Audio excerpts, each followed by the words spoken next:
We, as EY, we have, let's say, decided to have a kind of seminar, a series of seminars about the 394 new form. We have seen that it lives a lot within the business community, and it creates some worries on how to cope with it, because it's something new, it's very bureaucratic and these things, so there are a lot of questions. So that's the reason why we, let's say, decided to have a seminar. We look in depth in, let's say, what the changes are in the 394, but what we also try to do is, let's say, put it in a bit of a broader context, not only looking at Romania's situation, but also what is the trends, the tendencies that we see at the global level, or let's say, for instance, also at the level of Europe, and not only in the West, but also in our region, being Central and Southeastern Europe, where we see that, let's say, neighboring countries are moving towards, let's say, e-auditing, big data gathering by the authorities, data mining, in order to have a more efficient e-auditing. And the 394 looks for us, let's say, as a first step towards finally also implementing e-auditing in Romania.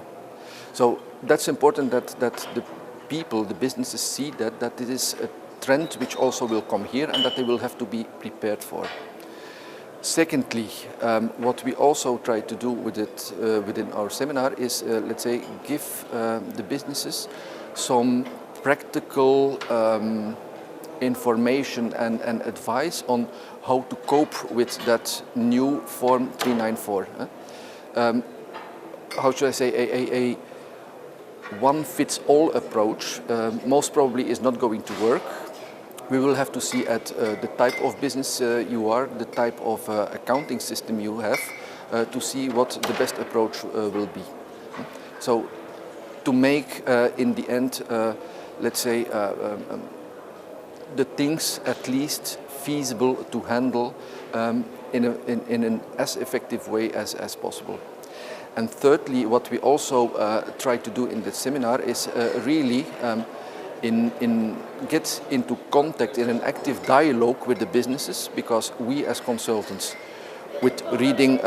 let's say, the legislation and seeing our practice in already dealing now with the old 394, we see some problems, but we want to get into active discussion with the companies to see also the problems that come from their side, so that we can match, in fact,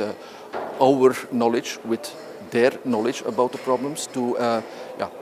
come in the end to a solution which tries to cover most of the things. And also, let's say, knowing the problems of the businesses, that eventually we can also try to get into contact with the Romanian tax authorities to see how clarifications, some changes can be brought to deal also with the problems of the businesses, without, how should I say, take away the ability of the tax authorities to gather the necessary data that they need for their audits.